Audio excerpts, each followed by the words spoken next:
So if we go up here to rendering and exposure control, we can turn on physical camera exposure, and if you just turn that off, basically what we're going to do with this off, every view is going to be lit this way. If we had used physical camera controls, then we'd be lighting each render individually.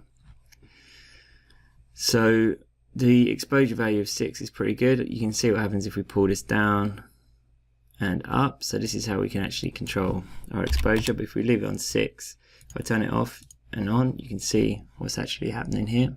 So 6 is fine. If you want to see different shapes of light, we can actually change that here. So if we turn that into a line, if we bring that down to the floor, you'll be able to see better what's going on. If we change the length of it, there we go. You can change that to rectangle and just change the width, and you'll just see this all updating. Disc, sphere, and cylinder as well.